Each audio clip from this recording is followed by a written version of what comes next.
అందరికీ నమస్కారం అండి.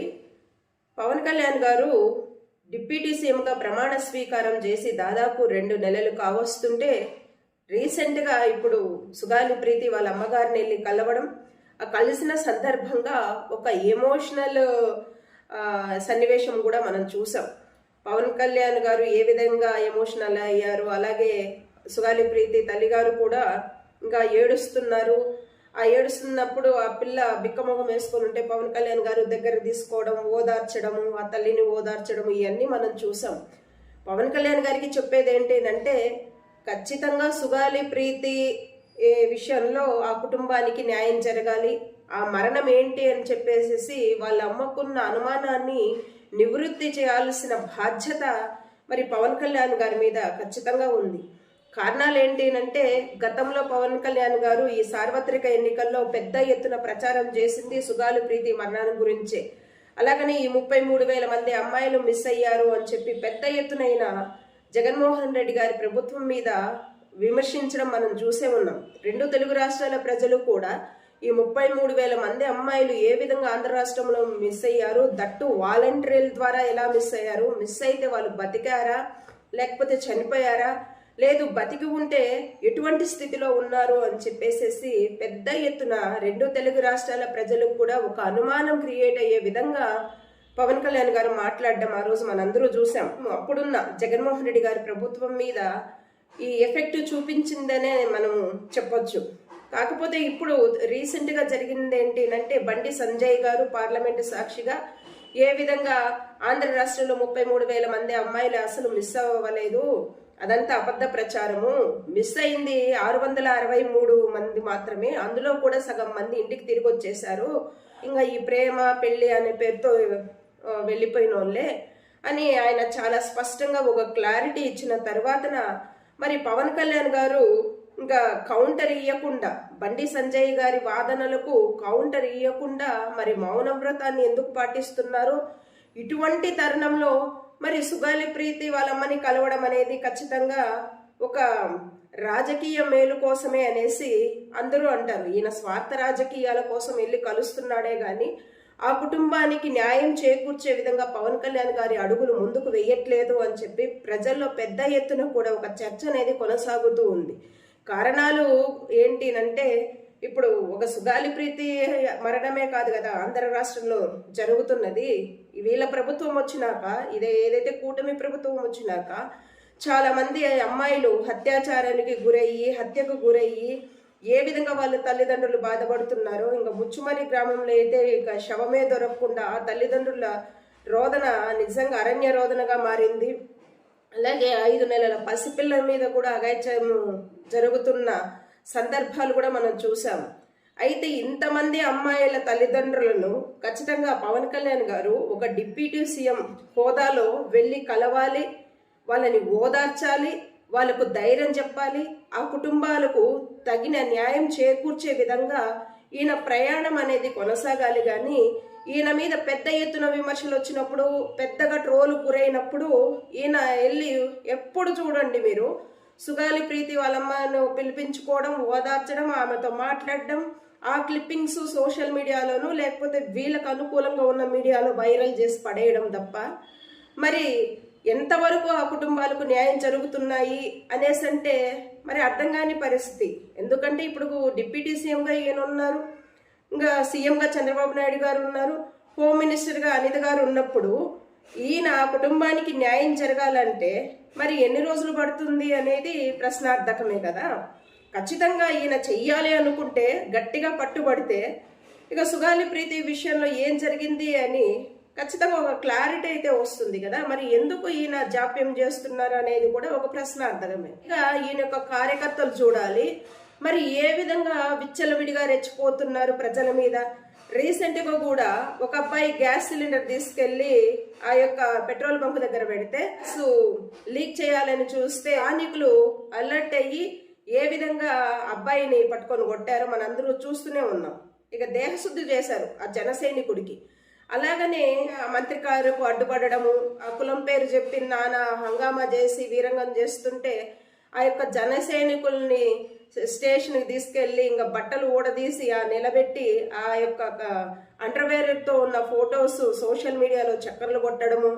అంతేకాకుండా చేజర్లకు సంబంధించి ఆ కృష్ణవేణి గారి అబ్బాయికి ఇక హెల్త్ బాగలేకపోతే ఆర్థికంగా బాధపడుతుంటే స్థానికంగా ఉన్న మండలాధ్యక్షురాలు, జనసేనకు సంబంధించిన మండలాధ్యక్షురాలు ఎవరైతే ఉన్నారో లక్ష్మి గారు ఇక కృష్ణవేణి బాధ చూసి ఆ యొక్క స్థానిక జనసేన ఇన్ఛార్జ్ అప్పారావు దగ్గరికి తీసుకెళ్లి ఇక ఆర్థిక సహాయం చేయించారంట కృష్ణవేణి వాళ్ళ అబ్బాయికి. ఇట్లా ఆరోగ్యపరంగా సమస్య ఉంది అని. సరే, వాళ్ళు ₹1,00,000 కృష్ణవేణి కుటుంబానికి సహాయం చేశారంట. అయితే ఇప్పుడు కూటమి ప్రభుత్వం వచ్చాక కృష్ణవేణి కుటుంబాన్ని హరాస్మెంట్కి గురి చేస్తున్నారంట. నువ్వు కూటమి ప్రభుత్వానికి ఓటేయలేదు, నువ్వు వైఎస్ఆర్సీపీకి ఓటేసినావు కాబట్టి నీ బిడ్డకు హెల్త్ పరంగా మేము ₹1,00,000 సహాయం చేశాం, నీ బిడ్డకు హెల్త్ పరంగా ఏదైతే ₹1,00,000 సహాయం చేశామో ఆ ₹1,00,000 మాకు రీబ్యాక్ చెయ్యి అని చెప్పి పెద్ద ఎత్తున ఒత్తిడి తీసుకొని వస్తే కృష్ణవేణి గారి ఫ్యామిలీ వచ్చేసి అదెట్లా అండి, సహాయం చేసిన అమౌంట్ ఏ విధంగా ఎన్నికి అడుగుతారు అని అంటే, లేదు నువ్వు ఓటేయలేదు కాబట్టి మా డబ్బులు మాకు ఇవ్వు అని చెప్పారంట. చెప్తే సరే కొంచెం టైం అన్నా ఇవ్వండి, మీ డబ్బులు మీకు ఇస్తాము అనేసి అంటే ఆ టైం ఇవ్వకపోగా జనసేన కార్యకర్తలను తీసుకెళ్లి వాళ్ళ ఇంటి మీదకి వెళ్ళిందంట. అది ఆ యొక్క అవమానం భరించలేక ఆ కృష్ణవేణి ఎవరైతే ఉన్నారో అబ్బాయి వాళ్ళమ్మ ఇంకా సూసైడ్ చేసుకొని చనిపోయిందంట. అమ్మాయి వయసు ఎంత అంటే 28 సంవత్సరాలు. ఇటువంటి అగాయిత్యాలు, ఇటువంటి దరిద్రాలకు పాల్పడుతున్నారు మీ యొక్క జన సైనికులు. కాస్త చెప్పండి సార్, కాస్త మందలించండి మీ యొక్క జన సైనికుల్ని. బాధ్యత లేకుండా ఇష్టం వచ్చినట్లు జనాల మీద ఈ విధంగా ప్రవర్తిస్తుంటే మరి ఏంటిది అర్థం కాని పరిస్థితి. నిన్న కూడా అమ్మాయి ఎవరో గిరిజన మహిళ ఒక కొట్టు పెట్టుకొని ఉంటే ఆ కొట్టును నువ్వు ఓటే ఎవరికేసావు, కూటమి ప్రభుత్వానికి ఓటేయలేదు అని చెప్పి అమ్మాయి కొట్టు తీయించడానికి మరి ఏ విధంగా అమ్మాయి మీద ఒత్తిడి చేస్తున్నారో. అమ్మాయి ఈరోజు రీసెంట్గా అయితే అక్కడ కొట్టు పెట్టుకోలేదు కదా, దశాబ్దాల కాలం నుంచి ఆ యొక్క కొట్టు అనేది కొనసాగిస్తూ ఉన్నారు. చిరు వ్యాపారస్తుల మీద, పేదవాళ్ళ మీద మీ యొక్క కక్ష సాధింపు చర్యలు. ఎవరికి ఓటేస్తే ఏముంది, వైఎస్ఆర్సీపీకే ఓటేశారు అనుకోండి, 40% వైఎస్ఆర్సీపీకి ఓటేశారు ప్రజలు. అట్లాగనేసేసి 40% ప్రజల్ని కక్ష సాధింపుకు గురి చేస్తూ ఉంటే రేపటి రోజు మీకు వచ్చిన 46% మీకు శాశ్వతమా ఓట్ బ్యాంకు? ఎవరికైతే శాశ్వతం కాదు కదా. రాజకీయాల్లో ఎవరు మంచి పాలన అందిస్తే వాళ్ళ వైపు ప్రజలు మొగ్గు చూపుతారు. ఈరోజు మేము కూడా వీడియోలు చేస్తున్నది ఏంటంటే, ఏదైతే మీరు సంక్షేమ పథకాలు ఇస్తామని చెప్పి అధికారంలోకి వచ్చారో, అలాగే ఏదైతే షణ్ముఖ వ్యూహాల గురించి కూడా నేను అమలు చేస్తాను అని చెప్పి అధికారంలోకి వచ్చిన తర్వాత ఇప్పటిదాకా అవి అమలు కాకపోగా ఖజానాలో డబ్బులు లేవు, బ్లీచింగులకు డబ్బులు లేవు అనుకుంటూ ఈ యొక్క పచ్చ ఛానల్లోనే ఆ వెంకటకృష్ణ, ఆ ఏబిఎన్ ఆంధ్రజ్యోతిలోనే చంద్రబాబు నాయుడు గారి గురించి, చంద్రబాబు నాయుడు అప్పు గురించి ఏ విధంగా బట్టబయలు చేస్తున్నారో నిజంగా ఆశ్చర్యపోతున్నారు జనాలు. ఎప్పుడు కూడా ఈ యొక్క ఏబిఎన్ ఆంధ్రజ్యోతి వంతపాడేది చంద్రబాబు నాయుడికి. అట్లాంటిది ఏ విధంగా అప్పులు చేస్తున్నారు, అప్పులు కూడా ఆక్షన్ పాడుతూ తెస్తున్నాడంట. బ్యాంకు వేలంపాట పాడతారంట. ఆ వేలంపాట దేనికి అంటే వడ్డీ ఎక్కువ ఎవరు వాడుకొని అమౌంట్ తీసుకుంటే వాళ్లకు ఆ డబ్బులు వెళ్తాయంట.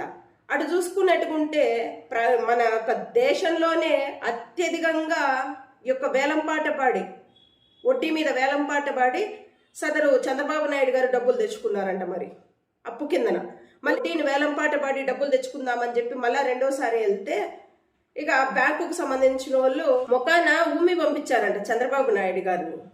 గతంలోనే ఎక్కువ వడ్డీ పాడి నువ్వు డబ్బులు తీసుకెళ్ళావు, ఇంతవరకు దిక్కు దివాణా లేదు, నీకెందుకు ఇవ్వాలి డబ్బులు అని చెప్పి ఒట్టి చేతులతో వెనక్కి పంపించారంట.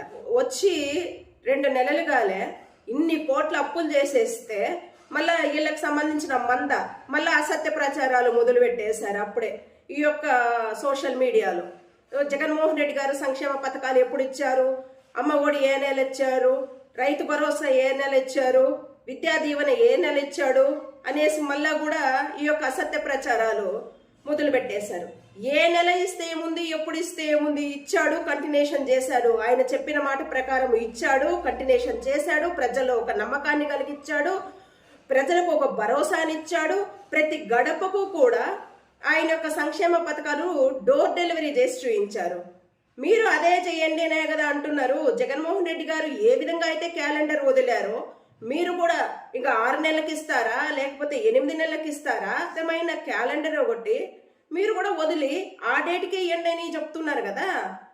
అంతేగాని జగన్మోహన్ రెడ్డి గారు అప్పుడు ఇచ్చారు, ఈ నెల ఇచ్చారు, ఇటువంటి చేతగాని మాటలు ఎందుకు?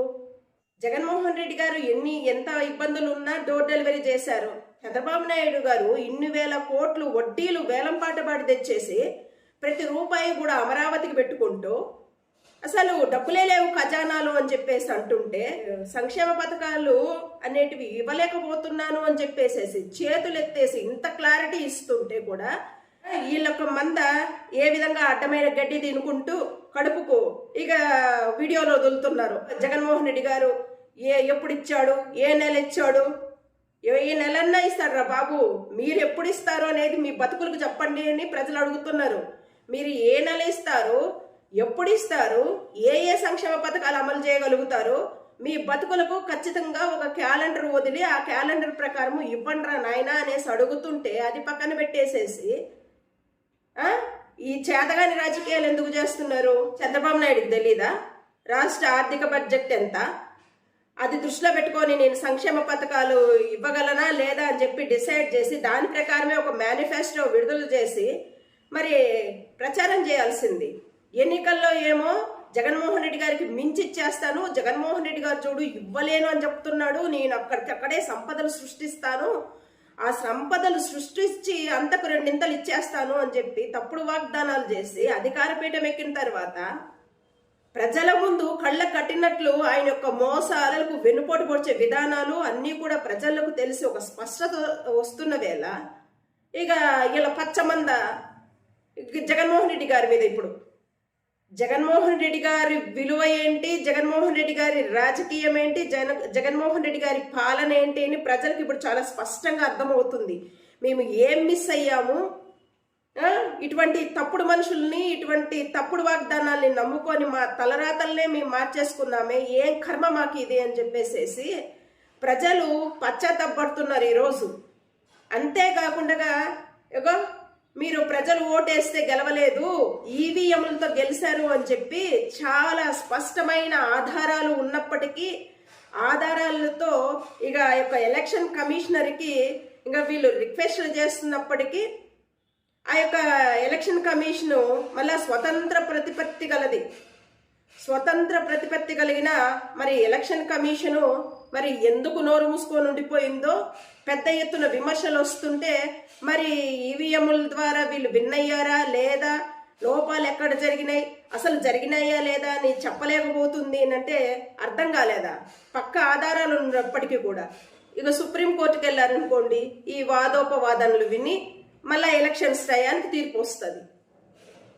ఎంత బాధ్యత లేకుండా ఈ వ్యవస్థలు ప్రవర్తిస్తున్నాయో, ఎందుకు ఇంత హీనంగా ఈ వ్యవస్థలు దిగజారిపోతున్నాయో రోజు రోజుకి కూడా అర్థం కాని పరిస్థితి ఆంధ్ర రాష్ట్రంలో.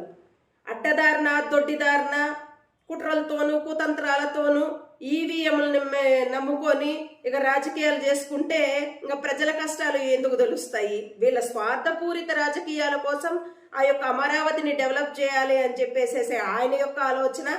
అలాగనే నా కొడుకుని ముఖ్యమంత్రిగా చేయాలి, ఇక నెక్స్ట్ నేను ఉంటానో ఉండనో అనేసి అనుకున్నాడో ఏమో మేబీ చంద్రబాబు నాయుడు గారు.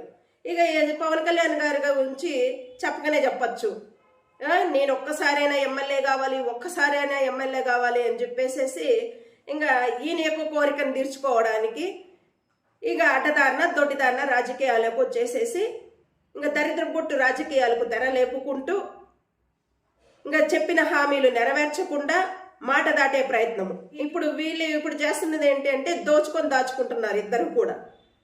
క్లారిటీ ఉంది ఆ ఇసుక రుచులకు సంబంధించి, ఇసుక దందా ఏ విధంగా నడుపుతున్నారు అని. పవన్ కళ్యాణ్ గారి స్లోగన్ ఒకటి ఉండే, చరికపు పాలన ఇది, కుటుంబ రాజకీయ పాలన ఇది, దీన్ని అంతమొందించాలి అని చెప్పి మెడరుద్దేసుకొని గొంతు దించేసుకొని తెగ అరిచేస్తున్నాడు 5 ఏళ్ళు 6 ఏళ్ళు. మరి ఇప్పుడు అదే ఊగాలి కదా పవన్ కళ్యాణ్ గారు. అందుక నాగబాబు ఎందుకు పిఠాపురం వెళ్ళి పెన్షన్లు పంచుతున్నాడు ముసలోళ్లకు? ఇది రాచరిక పాలన కాదా? మరి ఆయన ఏమన్నా సర్పంచా, పోనీ ఒక వార్డు మెంబరా, లేదు ఒక గవర్నమెంట్ ఎంప్లాయా, ఏ సంబంధం ఉందని చెప్పి గవర్నమెంట్ సొత్తెళ్ళి ఆయన పంచుతున్నాడు? ఆయనకి ఏం అధికారం ఉంది అసలు? ఇది రాచరిక పాలన కదా, ఇది కుటుంబ రాజకీయాలు కదా. మళ్ళీ వీళ్ళు మాట్లాడతారు విలువల గురించి, ఇక నిజాయితీ గురించి, నీతుల గురించి. ఇంకా ఇలావే వినాలి, ఇలా స్పీచ్లు ఉంటాయి, అబ్బో ప్రవచనాలు. ఇంకా ప్రజల్ని మైమరిపించేసేసి మంది ఉన్నారు కదా మత గురువులు, ఏ విధంగా వాళ్ళ స్పీచ్ల ద్వారా మెస్మరైజ్ చేసుకొని ఇక ఆస్తులు రాపించుకునేసేసి ఇక వీళ్ళు ఎదిగిపోతుంటారు కదా. అట్లా వీళ్ళు కూడా అదే దందాన్ని మొదలుపెట్టేశారు. ఈ కూటమి ప్రభుత్వానికి సంబంధించిన ఈ ముగ్గురు అధినాయకులు కూడా దొంగ స్పీచ్లు ఇచ్చేసి ప్రజల్ని మైమరిపించేసేసి ఇలా స్వార్థపూరిత రాజకీయాలకు ప్రజల్ని బలిపశువులు చేస్తున్నారు. ఇట్స్ ఓకేనండి. ఈ యొక్క వీడియో మీద మీ యొక్క అభిప్రాయాలు తెలియజేస్తారని ఆశిస్తున్నాను. అండ్ థ్యాంక్స్ అండి. థ్యాంక్స్ అలా.